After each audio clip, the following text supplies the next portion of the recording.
मैं डॉक्टर रमेश शुक्ला एक बार आपका फिर से स्वागत करता हूं आपके अपने YouTube channel the Lucknow study station पर। और आज आपसे बात करेंगे उत्तर प्रदेश पुलिस की उप निरीक्षक भर्ती परीक्षा 2016-17 के ऑनलाइन प्रश्न पत्र पर और इसके अंतर्गत संख्यात्मक योग्यता यानी नंबर एबिलिटी और नंबर एबिलिटी में परसेंटेज चैप्टर पे।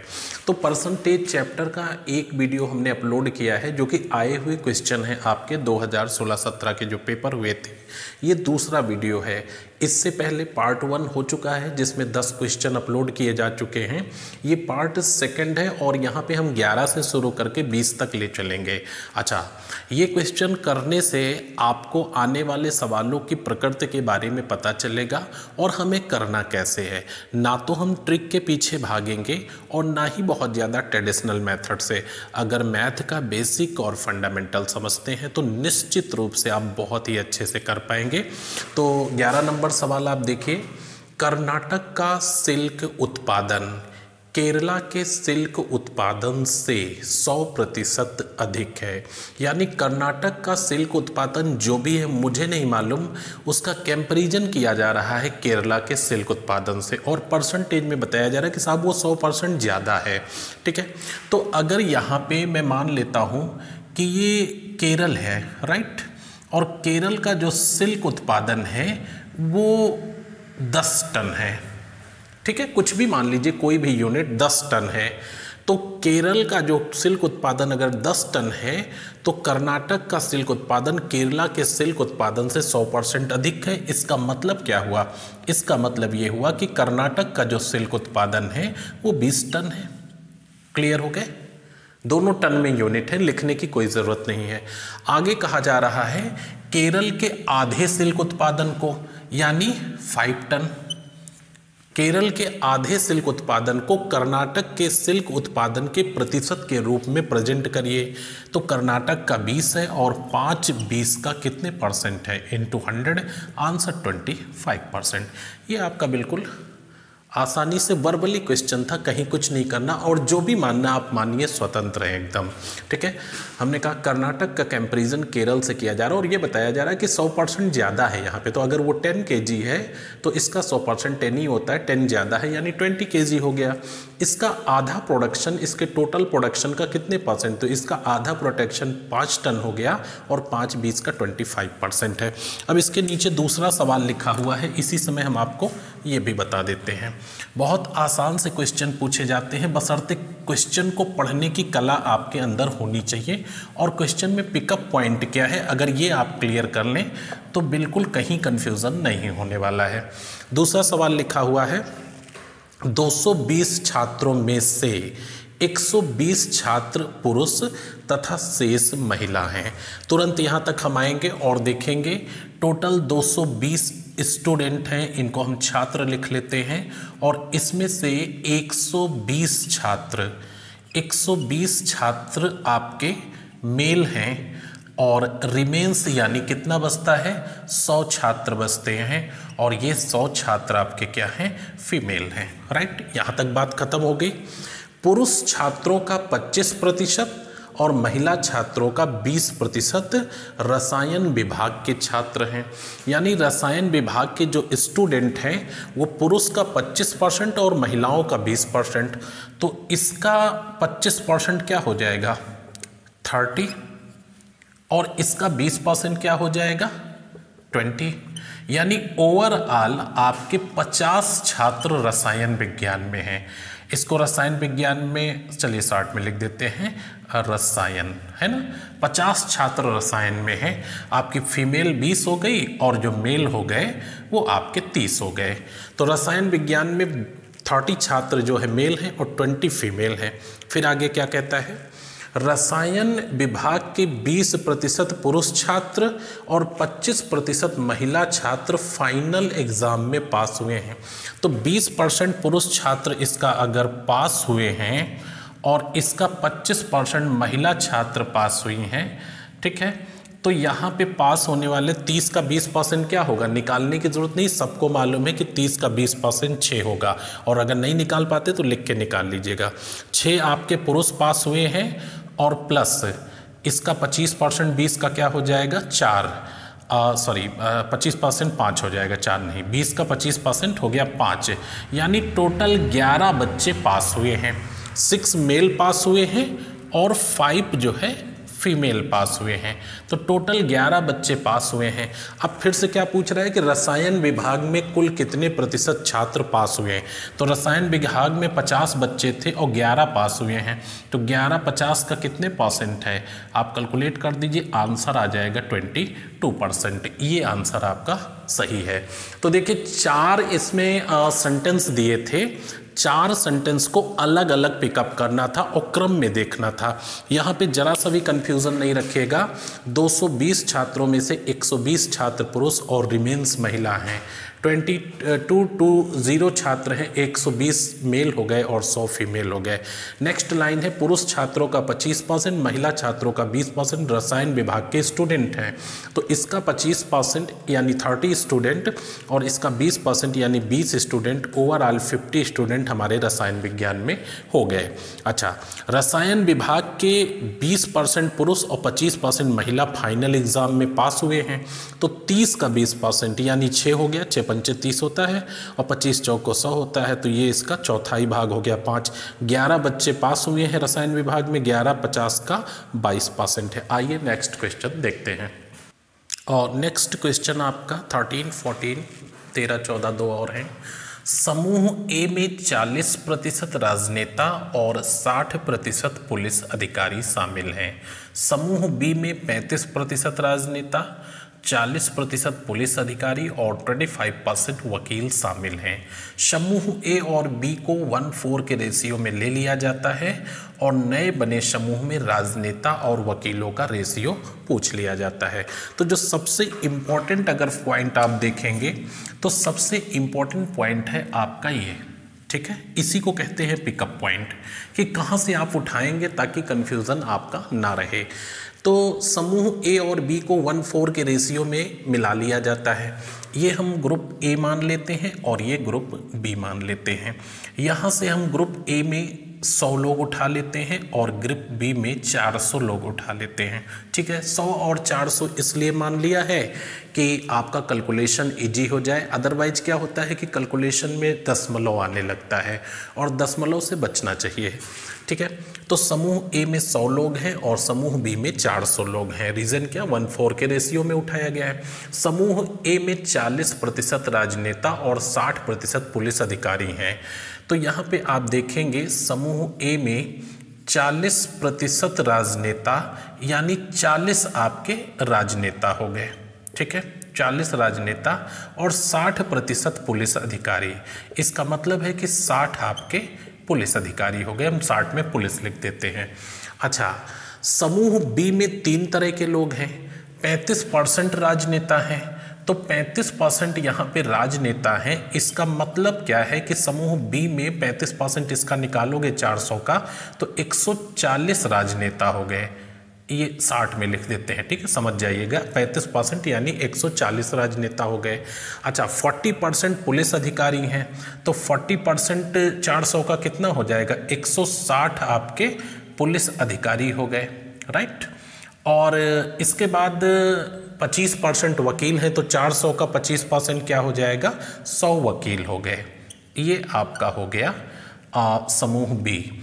तो समूह बी में 35% आपके 400 का 35% निकाल लीजिएगा। 400 गुणे 35/100 140 राजनेता, 40/100 गुणे 40/100 करोगे तो 160 पुलिस अधिकारी और 25% आपके वकील हो गए, यानी 100 वकील हो गए।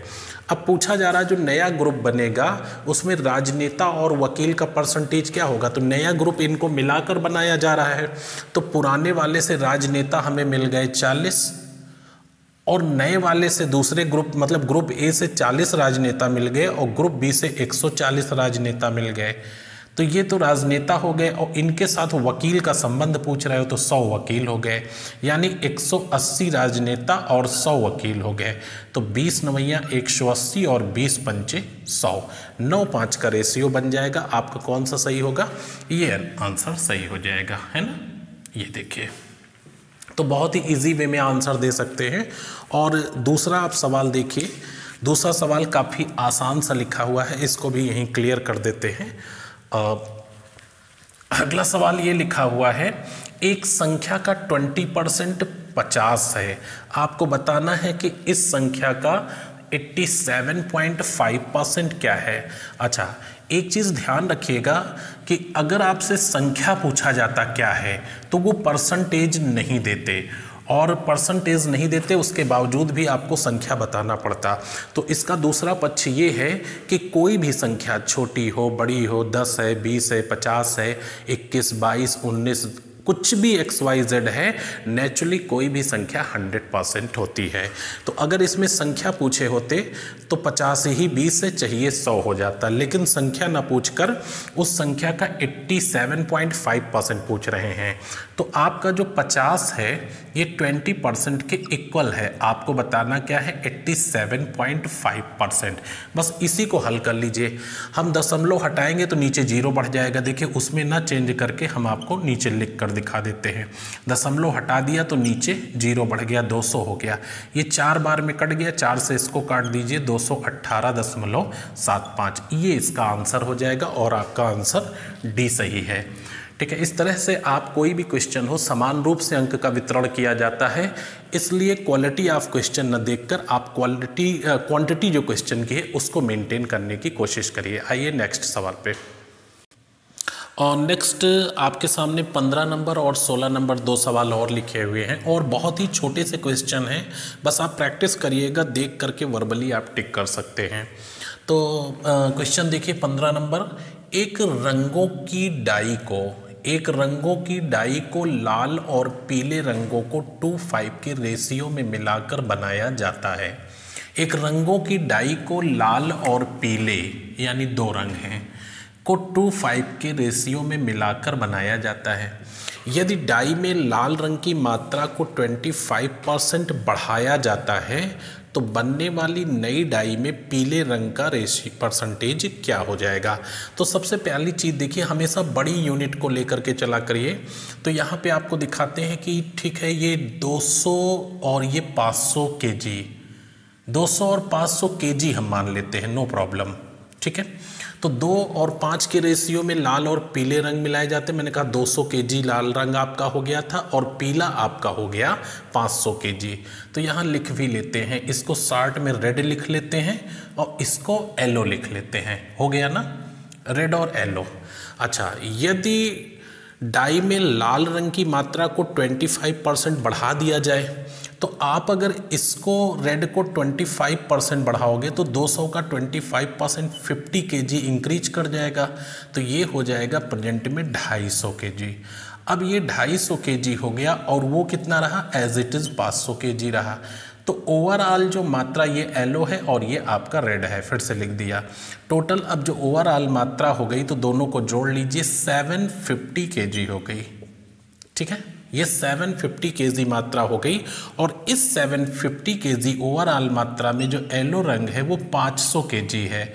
तो 750 का 500 केजी कितने परसेंट है, यहाँ से 0 0 कैंसिल कर दीजिए, 25 दूना 25 तिहाई यानी 200/3 आ जाएगा, जो कि कैलकुलेट करने पे 66.666 आएगा, जिसको 66.6 और 7% लिखा जा सकता है। आपका कौन सा ऑप्शन सही होगा? हाँ, बी ऑप्शन सही होगा। ये आंसर आपका हो जाएगा। तो आप देखिए, ये सवाल मैं आपको इतना ज़्यादा और डिटेल सिर्फ इसलिए लिख करके बता रहा हूँ कि आप कहीं किसी पॉइंट पे कंफ्यूज ना हो, क्योंकि हम लोग लर्न कर रहे हैं, सीख रहे हैं। बाय द वे, आंसर अगर एग्ज़ाम में देना होता तो देख करके आप कहते कि साहब ये ऑप्शन सही है यहाँ पे। ठीक है, 200 केजी और 500 केजी क्यों मान लिया, क्योंकि ये रेशियो था, ये क्वांटिटी नहीं थी। अगर हम 2-5 मानते तो दशमलव का झंझट पड़ता है, इसलिए हमने 200 और 500 मान लिया। ये 25% जब इंक्रीज किया गया तो 50 केजी बढ़ गया, तो ये 250 प्रेजेंट में हो गया और ये एज इट इज रहा। 750 में 500 केजी इसकी क्वांटिटी है, जो कि आपका 2/3 हो गया, यानी 66.67% है। अब इसी समय एक सवाल और लिखा हुआ है एक लंब वृत्तीय बेलन की रेडियस को 50% बढ़ा दिया गया है, आयतन में होने वाली वृद्धि प्रतिशत ज्ञात करिए। आप जरा पिछले पेपर पे जो इसके 10 सवाल बताए हैं उन पे एक चीज़ गौर करिएगा और इसका एनालिसिस करिए कि जिस एरिया से अगर एक पेपर में क्वेश्चन कोई पूछा गया है तो दूसरे पेपर में भी उसी एरिया से वह वैसा ही क्वेश्चन पूछे जाने की कोशिश की जा रही है। तो आप थोड़ा सा इन पे नज़र रखें और आपको तैयारी करने में आसानी मिलेगी, क्वेश्चन के फॉर्मेट को समझने में आसानी मिलेगी। देखिए लंब वृत्तीय बेलन की बात की जा रही है, आप इससे परिचित हो जाएंगे। ये आपका लंब वृत्तीय बेलन है जिसकी ये H है और ये R है। अच्छा, जो इसका वॉल्यूम होता है वो πr²h होता है। हमने आपको बताया था लास्ट वाले इसके वीडियो में पहले पार्ट में कि आयतन के रेफरेंस में 300 का प्रयोग करते हैं। कैसे 300? 100 100 100, क्योंकि कोई भी मीनिंगफुल चाहे लंबाई हो या चौड़ाई हो या कोई संख्या हो नेचुरली 100% होती है। तो अगर ये बेलन है या कोई और बेलन हो, अगर कोई भी वॉल्यूम निकालेगा तो फार्मूला यही प्रयोग करेगा, है ना। किसी भी कंडीशन में चाहे रेडियस को बढ़ाने के बाद और चाहे रेडियस को घटाने के बाद फार्मूला आपका यही प्रयोग होगा। अब इसमें इसकी वैल्यू को कोई नहीं बदल सकता है, पाई की वैल्यू को नहीं बदल सकता है, बदलने वाली चीज़ें रेडियस और ऊंचाई हैं। अच्छा, पाई हमने कैंसिल कर दिया तो इसकी रेडियस r² यानी 100 थी और h भी 100 था। अभी हम इसकी ऊंचाई को टच नहीं कर रहे हैं तो वो 100 ही रहेगा, लेकिन रेडियस को 50% इंक्रीज कर रहे हैं तो 150 और 150 हो जाएंगे पहले के कंपेरिजन में। देखिए ये 100 से 100 कैंसिल हो गया, ठीक है, और यहाँ से 0 से 0 और एक हम 100 कैंसिल कर देते हैं, इधर बच जाएगा 100 और इधर 15 15 हम 225 बच रहा है। आप यहाँ से देख सकते हैं कितना बढ़ गया है, 125% बढ़ गया। ये आपका जवाब है, 125 बढ़ गया 100 में, मीन्स 125% बढ़ गया। क्यों? क्योंकि प्रतिशत वह भिन्न है जिसका हर 100 होता है। तो 100 पर 225 यानी 125% इंक्रीज कर गया है, तो आपका सही आंसर हो जाएगा बी। आइए नेक्स्ट क्वेश्चन पर। और नेक्स्ट क्वेश्चन आपके सामने लिखा हुआ है 17 नंबर, 5/3 कामा लगा हुआ है, 3/5 से कितने परसेंट अधिक है, यानी 5/3 3/5 से कितने परसेंट अधिक है, ये आपसे पूछा गया है। तो यहाँ पे देखिए जिनकी मैथ अच्छी है, जिनका बैकग्राउंड अच्छा है, जो मैथ ग्रुप के बच्चे हैं, उनके लिए कोई भी नियम मायने नहीं रखता है, वो देख करके सीधा आंसर टिक कर देंगे। लेकिन जो मैथ बैकग्राउंड से नहीं है उन्हें इस सवाल में भी दिक्कत हो सकती है और एट ए टाइम कुछ भी आंसर वहाँ लगा सकते हैं। तो आप देखिए इसको मैं 2 तरीके से बताता हूँ। पहला आप तरीका देखिए, बिल्कुल सिंपल सी बात करता हूँ, 5/3 है और 3/5 है, ठीक है। इसकी कंपैरिजन इससे की जा रही है और पूछा जा रहा है कितने परसेंट अधिक है। तो इसे क्या करते हैं, फ्रैक्शन को हम पूर्णांक में बदल लेते हैं, इधर 3 से मल्टीप्लाई और इधर 5 से, यानी इसको बराबर कर लेते हैं। तो 5×5 ये 25 हो गया और ये 3×3 9 हो गया। अब ये कहा जा सकता है कि ये इससे कितने परसेंट अधिक है, तो ये इससे कितना अधिक है पहले ये पता करें, यानी 16 अधिक है। और 16 9 का कितने परसेंट है ये आप देख लीजिए। तो ये आ गया आपका 1600 और बटा 9। आप क्या करेंगे, 9 × 9 हो जाएगा। यहाँ कितना बचेगा, 7 बच गया, तो 9 सते 63, 9 सते 63, फिर दशमलव लग जाएगा, 9 सते 63 और 9 सते 63। ये क्रम चलता रहेगा, इस तरह से आपका आंसर ए सही हो जाएगा। तो आप देखिए बहुत ही इजी वे में बता सकते हैं, 5/3 3/5 से कितने परसेंट अधिक है। हमने कहा इन फ्रैक्शन को पूर्णांक में बदल लो, तो 5×5 25 हो गया, 3×3 9, अगर ये 25 है तो ये 9 है। 9 से ये कितना ज़्यादा है, 16 ज़्यादा है, और 16 9 का कितने परसेंट है ये आपके सामने आंसर है। अच्छा, एक तरीका और आप अपना सकते हो, ठीक है। अगर ये क्रॉस नहीं समझ में आता है तो ये इसका डिनोमिनेटर 3 है और इसका 5 है, 3 और 5 दोनों से कटने वाली कोई संख्या आप मान सकते हो। एक वैल्यू मान लो, ये 15 आप मान लिए, तो जो इसकी वैल्यू हो जाएगी वो 5/3 हो जाएगी, तो ये कितना हो गया, 25 हो गया। और जो इसकी वैल्यू हो जाएगी 15 के रेफरेंस में वो 3/5 हो जाएगी, तो ये 9 हो गया। फिर से आपका वही आ गया। और आप देखिए 9 से कितना ज़्यादा है, 16 ज़्यादा है, और 16/9 × 100 और जैसे ही करेंगे तो एग्जैक्टली आपका आंसर यही आ जाएगा। अच्छा, नेक्स्ट क्वेश्चन लिखा हुआ है, काफ़ी अच्छा सा सवाल है और इस सवाल को भी इजी वे में आप कर सकते हैं। इन सवालों के लिए कोई खास नियम नहीं, बस हमारी मैथ पे समझ अच्छी होनी चाहिए। जितनी अच्छी आप समझ होगी तो फिर ये कोई नहीं कहेगा कि सब ट्रिक से करूं या ट्रेडिशनल से करूं, कौन सा मेथड लगाऊं, कोई मायने नहीं रखता है। बस हम मैथ के फंडामेंटल और बेसिक को समझते हैं। तो ये चीज़ें डिपेंड करती हैं हमारे फंडामेंटल और बेसिक समझ कितनी अच्छी है। और अभी भी आपके लिए टाइम है, आप मैथ का शॉर्टकट ना अपना करके इसके बेस को समझने की धीरे धीरे कोशिश करिए। आपको निश्चित रूप से बहुत ही अच्छे तरीके से मैथ आ जाएगी। इसका नेक्स्ट सवाल लिखा हुआ है 18 नंबर, अगर अजय वेतन का 20% भोजन पर खर्च करता है, 35% यात्रा पर खर्च करता है, 25% मनोरंजन पर खर्च करता है और लास्ट में 4500 रुपये बचा लेता है, तो यात्रा पर खर्च की जाने वाली धनराशि क्या है? और ऑप्शन दिए हुए हैं। देखिए, जो किसी का वेतन होता है, चाहे 100 रुपये हो या 10,000 हो या 50,000 हो या 1 लाख हो, किसी का भी वेतन नेचुरली 100% होता है। तो अजय का भी वेतन 100% है, ठीक है, ये क्या हो गया, अजय का वेतन हो गया और ये नेचुरली 100% है।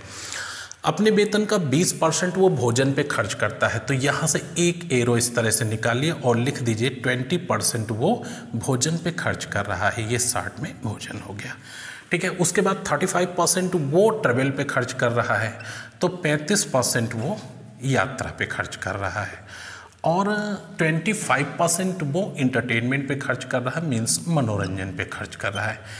25% वो मनोरंजन पे खर्च कर रहा है। अब 25% मनोरंजन खर्च करने के बाद वो बाकी बचत करता है। अब यहाँ पे बचत कितनी कर रहा है, 4500 रुपये की कर रहा है। अब आप देखिए, ये सारी चीज़ें तो आपको परसेंटेज में बताई गई हैं, लेकिन ये अमाउंट में बताया गया। क्या इसका परसेंटेज में कोई रोल है? निश्चित रूप से है। अगर 100 से इन तीनों को हटा दिया जाए तो बाकी परसेंटेज वो सेविंग है। आपकी जो बचत है वो कितने प्रतिशत है पता चल जाएगी। 20 और 35 कितना हो गया, 55, और 55 और ये 25 कितना हो गया, 80। 80 अगर हम 100 से निकाल देंगे, यहाँ पे मैं लिख भी देता हूँ कि 20 प्लस 35 और प्लस 25, ये टोटल 80% हो गया 3 मदों पे खर्च। और अगर 100 से हम 80% निकाल दें तो 20% बचेगा, जो कि हमारी सेविंग हो गई। अब 20% सेविंग हो गई और ये कितनी है, 4500 रुपये। 20% हमारी 4500 है। चाहिए क्या, चाहिए हमें, क्या पूछा है आपसे कि यात्रा पर खर्च किया जाने वाला पैसा क्या है। तो यात्रा पे आप 35% खर्च कर रहे हो, तो दिया है 20%, चाहिए 35%। इसको काट दीजिए, आपका क्या हो जाएगा, मैं 5 से काट देता हूँ। 5 चौको 20 और 5 सत्ते 35 और 4 से इसको काटेंगे तो 11 चौको 44, 1125 आ जाएगा। 11 सत्ते 77, 7700 और 25 सत्ते 175, यानी 7875। आप गुणा अपने हिसाब से कर लीजिएगा। 7 पचे 35 के 5 हो गया, कैरी हुआ 3, 7 दूनी 14, 3 17 के 7, कैरी हुआ 1, 7 एकम 7 1 8 हो गया, 7 एकम 7 हो गया, 7875 रुपये। कौन सा, ये ऑप्शन सही है आपका, ठीक है, आपका ऑप्शन बी सही है। तो आप इस तरह से आंसर इसको कर सकते हैं। आइए नेक्स्ट क्वेश्चन पर। नेक्स्ट क्वेश्चन आपका 19 नंबर और 20 नंबर है। ये आज के लास्ट क्वेश्चन है। इसके पहले वाले वीडियो में 10 थे और 10 इसमें हैं। तो यूपीएसआई का जो 2016-17 का पेपर है ऑनलाइन, जितने भी परसेंटेज से क्वेश्चन पूछे गए उनको एक जगह कलेक्ट करके करा दिए जाएंगे, तो आप प्रैक्टिस करिएगा। इसके पहले जो परसेंटेज के वीडियो पड़े हुए हैं उसमें कुछ और ऐड करने हैं, अभी 5 हैं, प्लेलिस्ट से आप चेक करिएगा, तो उस 5 में कुछ और ऐड कर दिए जाएंगे, तो आपको सारे रूल और क्वेश्चन दोनों एक साथ क्लियर हो जाएंगे। ये 19 नंबर, कंपनी के कुल कर्मचारियों का 20% पुरुष हैं। कंपनी के कुल कर्मचारियों का 20% पुरुष हैं। अगर 70% कर्मचारी विवाहित हैं और इनमें से 10% पुरुष हैं, तो पुरुष कर्मचारियों में कितने प्रतिशत अविवाहित हैं। आप देखिए, एक संख्या मैं मान लेता हूं कि हमारे जो कंपनी में एम्प्लॉयज़ हैं, राइट, कंपनी में जो एम्प्लॉयज़ हैं वो बड़ी संख्या कोई भी मान लीजिए 1000 हैं, 1000 एम्प्लॉयज़ हैं कंपनी में, इसमें से 20% पुरुष हैं तो अगर 20% हमारे मेल हैं तो निश्चित रूप से 80% फीमेल होंगे, 80% फीमेल। तो मेल की संख्या यहाँ पे 200 हो गई और फीमेल की संख्या 800 हो गई। एक पॉइंट तो ये हो गया आपका। 70% कर्मचारी विवाहित हैं, तो इसका 70% विवाहित हैं, ठीक है, विवाहित हैं। इसमें मेल और फीमेल दोनों इंक्लूड है, तो 1000 का 70% क्या हो गया, 700 मेल प्लस फीमेल वो था, ये विवाहित है। अब 700 विवाहित हैं जिनमें 10% पुरुष हैं, तो 700 का 10% क्या हो जाएगा, 700 का 10% 70 पुरुष हो गए, और ये क्या हैं, विवाहित हैं। तो 70 पुरुष आपके विवाहित हैं, यहाँ से निकल आया, ठीक है। 700 लोग टोटल विवाहित हैं मेल फीमेल मिलाकर, जिसमें से 10% 700 का 10% 70 पुरुष विवाहित हैं। और आपके पास हैं टोटल कितने पुरुष कर्मचारी, 200। तो 200 में से 70 अगर विवाहित हैं तो 130 अविवाहित हैं, और 130 200 का कितने परसेंट है, क्योंकि पूछ रहा है कितने परसेंट पुरुष अविवाहित हैं। तो पुरुष कर्मचारियों में कितने परसेंट अविवाहित है, तो पुरुष कर्मचारी 200 हैं और 200 में 130 अविवाहित है। रीजन 70 विवाहित हैं, 0 काट दो, 65% आपका आंसर आ जाएगा, 65%। तो आपका ये पहला आंसर ही सही होगा, है ना, 65%। तो इजी वे में समझिएगा, 2 बातें थी, आप ये नहीं भी लिखते तो कोई मतलब नहीं था, ये पॉइंट इंपॉर्टेंट था। और ये कि एक कंपनी में 20% पुरुष कर्मचारी हैं तो 200 हो गए। इस कर्मचारी टोटल 1000 कर्मचारी जो हैं, इसका 70% जो है विवाहित है, यानी 700 विवाहित है। 700 का जो विवाहित है उनका 10% पुरुष विवाहित है, तो 700 का 10% 70 पुरुष विवाहित है, 200 में से 70 विवाहित है, 130 अविवाहित है, 130 200 का 65% है। तो ये इजी वे में आप इसका आंसर कर सकते हैं। एक लास्ट सवाल और बचा हुआ है, इसको भी आप देख लीजिए, और काफ़ी अच्छा सा सवाल लिखा हुआ है, इसको पढ़ते हैं। एक जिले में कुल नागरिकों के 10% को अपराध की सज़ा मिली है। एक जिले की जो भी पॉपुलेशन है, जो भी वहाँ की संख्या है नागरिकों का, उसका 10% को अपराध की सज़ा मिली हुई है, परंतु कुल अपराधियों में से 20% अपराध करने के बाद भी बच निकलते हैं। नागरिकों की कुल संख्या के कितने प्रतिशत अपराधी हैं, तो यहाँ पे हमें एक क्राइटेरिया निर्धारित करना पड़ेगा कि पॉपुलेशन क्या है और अपराधी क्या है, ठीक है। जो सबसे इम्पोर्टेंट पॉइंट है वो ये देखें, परंतु कुल अपराधियों में 20% अपराध करने के बाद भी निकल जाते हैं, इसका मतलब उन्हें सज़ा नहीं मिलती है। तो एक मोटा मोटा आंकड़ा मान लेते हैं कि साहब 100 अपराधी हैं, ठीक है, अपराधी हैं, ठीक है, 100 अपराधी हैं, ऐसा हम मान लेते हैं। तो 100 अपराधी में 20% अपराधी, 20% बिना सज़ा पाए रह जाते हैं, बिना सज़ा मिले निकल जाते हैं, बिना सज़ा मिले निकल जाते हैं, ठीक है। ये किसी वजह से बच जाते हैं, इन्हें सज़ा नहीं होती है। 80% को सज़ा होती है। तो 80% जिनको सज़ा होती है वो कितने हो गए, 80 हो गए। 100 अपराधी हैं जिनमें 20% सज़ा पाए बिना निकल जाते हैं, तो 80 को सज़ा होती है।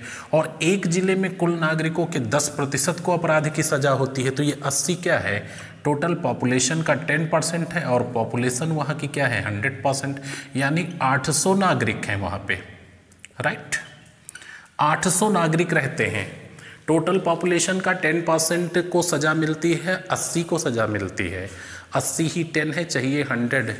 800 वहाँ की पॉपुलेशन है और 800 में 100 अपराधी हैं, तो 100 अपराधी हैं किस पे, टोटल नागरिकों पे, 800 पे इंटू 100, 0 काट दीजिए, 12.5% इसका सही आंसर आ जाएगा। यानी नगर में, हमारे ज़िले में 12.5% जो है अपराधी हैं। तो इस तरह से आप बहुत आसानी से कोई भी आंसर कर सकते हैं। बस एक चीज़ आप समझिएगा, प्रैक्टिकल और व्यवहारिक क्वेश्चन ज़्यादा पूछे जा रहे हैं, जिसमें एट ए टाइम तुरंत मौके पे एग्जामिनेशन हॉल के अंदर हमें निर्णय लेने की अच्छी क्षमता होनी चाहिए, यानी एक बेहतर डिसीज़न मेकिंग पावर डेवलप करना पड़ेगा। और जिस दिन हम ये एक बेहतर डिसीज़न मेकिंग पावर डेवलप कर लेते हैं, आप यकीन मानिए आप कोई भी सवाल बहुत ईजी वे में कर सकते हैं। हैं। तो मिलते हैं इसके तीसरे वीडियो में, तब तक के लिए बहुत सारी शुभकामनाएं। धन्यवाद।